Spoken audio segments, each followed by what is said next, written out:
الرحمن الرحیم صلو علی الحبیب صلی اللہ تعالی علی محمد۔ الفیل، انشاءاللہ آج ہم ہاتھی کے بارے میں سنیں گے۔ الفیل اس کا مطلب ایک معروف جانور ہاتھی ہے۔ اس کی جمع کے لیے افیال، فیول اور فیلتن کے الفاظ استعمال ہوتے ہیں۔ ابن سکیت نے کہا ہے کہ تم افیلتن نہ کہو، فیل کے صاحب محاوت کو فیال کہتے ہیں۔ سیبیوا نے کہا ہے کہ فیل کی جمع افلیتن جائز ہے، کیونکہ فیل کی اصل فیل تھی لیکن یا اپنے سے پہلے حرف کو کسرہ کی طرف کھینچتی ہے، اس کو کسرہ دے کر فیل کر دیا، جیسے وہ اہل عرب کہتے ہیں البید والبید۔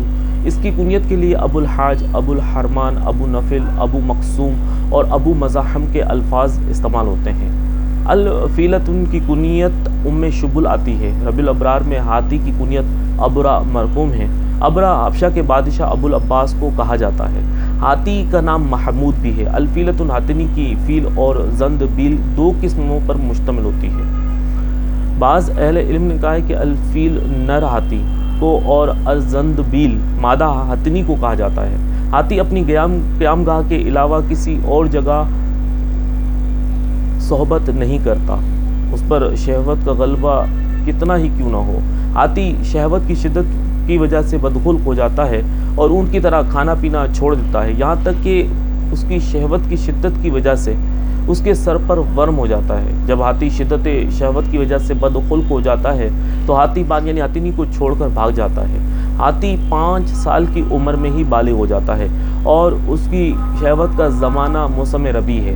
ہاتھی کی مؤنث 2 سال میں حاملہ ہوتی ہے اور جب ہاتھنی حاملہ ہو جاتی ہے تو ہاتھی اس کے قریب نہیں جاتا، نہ ہی اس کو چھوتا ہے اور نہ ہی اس کے ساتھ ملاپ کرتا ہے۔ ہاتھنی حاملہ ہونے کے 3 سال بعد بچہ جنتی ہے۔ عبداللطیف بغدادی نے کہا ہے کہ ہاتھنی 7 سال کی مدت میں حاملہ ہوتی ہے اور ہاتھی صرف اور صرف اپنی ہی ہاتھنی سے ملاقات کرتا ہے۔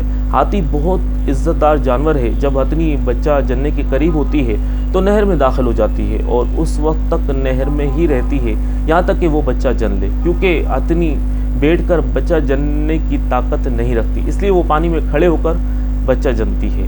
ہاتھی اس دوران نہر کے باہر اپنی مادہ اور بچے کی حفاظت کے لیے پہرا دیتا ہے۔ کہا جاتا ہے کہ ہاتھی بھی اونٹ کی طرح کینہ رکھنے والا حیوان ہے۔ بعض اوقات ہاتھی کینے کی وجہ سے اپنے محاوت کو بھی قتل کر دیتا ہے۔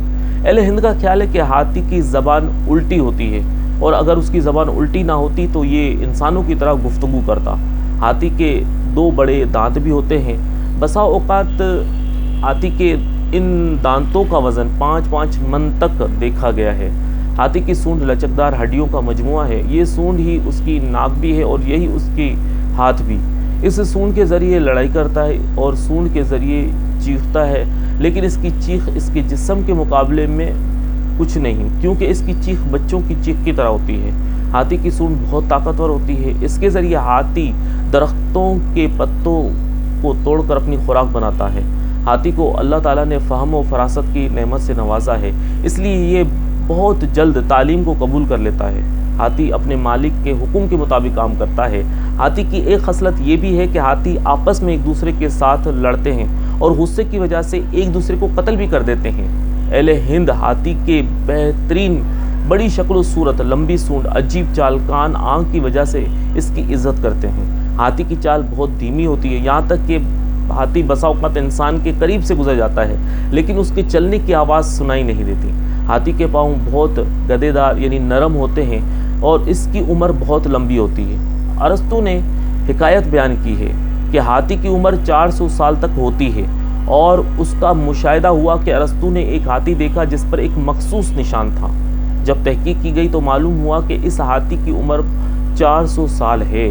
ہاتھی اور بلی کے درمیان فطری طور پر دشمنی ہوتی ہے، یہاں تک کہ اگر ہاتھی بلی کو دیکھ لے تو بھاگ جاتا ہے، جس طرح درندے سفید و مرغ کو دیکھ کر بھاگ جاتے ہیں۔ جس طرح کہا جاتا ہے کہ اگر بچھو کسی چھپکلی کو دیکھ لے تو اس کی موت ہو جاتی ہے۔ حضرت امام کوسوینی رحمۃ اللہ تعالیٰ علیہ نے اس بات کا ذکر کیا ہے کہ ہاتھنی کی شرمگاہ اس کی بغل کے نیچے ہوتی ہے۔ جب وہ ہم جفت ہوتے ہیں تو یہ اپنی بغل کو بلند کر لیتی ہے، یہاں تک کہ ہاتھی اس پر قابو پا لیتا ہے۔ وہ ذات پاک ہے جو کسی امر سے عاجز نہیں۔ الحلیہ میں ابو عبداللہ فلاسی نے کے حالات کے جو ذکر کیے گئے، اس میں ابو عبداللہ کہتے ہیں کہ وہ بعض سیاحوں کے ساتھ باہری سفر کے لیے کشتی پر سوار ہوئے۔ تیز ہوا چلی جس کی وجہ سے کشتی بے قابو ہو گئی۔ کشتی والے اللہ سے گڑ گڑا کر دعائیں کرنے لگے اور نظریں ماننے لگے کہ اگر ہمیں اللہ تعالیٰ نے نجات دے دی تو ہم فلاں کام کریں گے۔ کشتی والوں نے ابو عبداللہ سے بھی کہا کہ وہ بھی کوئی نظر مانے۔ ابو عبداللہ کہتے ہیں کہ لوگوں کے اصرار پر اللہ تعالیٰ کی طرف سے میری زبان پر یہ کلمات جاری ہو گئے کہ اگر اللہ تعالیٰ نے مجھے خلاصی دے دی تو میں ہاتھی کا گوشت نہیں کھاؤں گا۔ ابو عبداللہ کہتے ہیں کہ کشتی ٹوٹ گئی، لیکن مجھے اور میرے کچھ ساتھیوں کو اللہ تعالیٰ نے اپنی خاص رحمت سے ہلاکت سے بچا لیا اور سمندر کی لہروں نے ہمیں ساحل پر پھینک دیا۔ سو ہم ساحل پر کئی دن ٹھہرے رہے، لیکن ہمارے کھانے پینے کے لیے کوئی چیز نہیں تھی۔ سو ایک چھوٹا ہاتھی کا بچہ کہیں سے ساحل پر آ گیا۔ میرے ساتھیوں نے اس کو ذبح کیا اور اس کا گوشت کھایا، لیکن میں نے نظر کی وجہ سے ہاتھی کا گوشت نہیں کھایا۔ ابو عبداللہ کہتے ہیں کہ میرے ساتھی سو گئے تو ہاتھی کے بچے کی ماں اس کے نشانات قدم دیکھتی ہوئی ہمارے قریب آ گئی۔ سو ہتنی نے میرے ساتھیوں کا منہ سونگا اور سونگنے کے بعد ہر ایک کو اپنے پاؤں سے روند کر ہلاک کر دیا۔ ابو عبداللہ کہتے ہیں کہ جب ہتنی نے میرے ساتھیوں کو قتل کر دیا تو وہ میری طرف آئی۔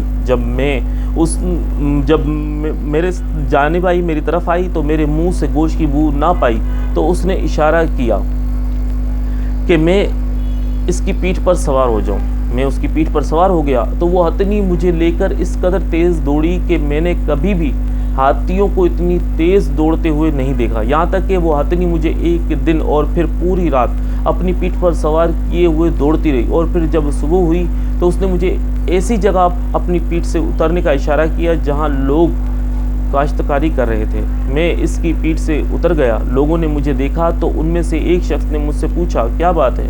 میں نے اس کو سارا قصہ سنایا۔ انہوں نے مجھے بتایا کہ ہتنی نے جو مسافت آدھے دن اور ایک رات میں طے کی ہے وہ ساحل یہاں سے 8 دن کی مسافت پر ہے۔ ابو عبداللہ کہتے ہیں کہ میں ان لوگوں کے پاس ہی ٹھہرا یہاں تک کہ ہتنی دوبارہ حاملہ ہو گئی اور میں اپنے گھر والوں کی طرف لوٹ آیا۔ ایک اور قصہ بیان کرتے ہیں کہ صاحب النشون نے ذکر کیا ہے کہ ایک خارجی آدمی شاہ ہند کے علاقے میں گیا۔ بادشاہ نے اس کی سرکوبی کے لیے ایک لشکر بھیجا۔ سو خارجی نے امان طلب کی تو ان کو امان دے دی گئی۔ خارجی بادشاہ کی طرف ملاقات کے لیے چلا۔ جب خارجی بادشاہ کے شہر کے قریب پہنچا تو بادشاہ نے اپنے ایک لشکری کو حکم دیا کہ خارجی کا استقبال یعنی ویلکم کریں۔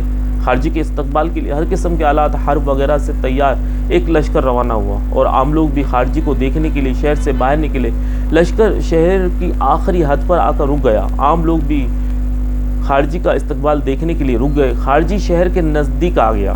اس نے ریشمی کرتا پہن رکھا تھا اور لباس اور چہرے سے وہ نڈر آدمی معلوم ہو رہا تھا۔ جو ہی خارجی لشکر کے قریب پہنچا تو لشکر والے اس سے ملاقات کرنے لگے اور پھر اس کو لے کر محل کی طرف چلنے لگے۔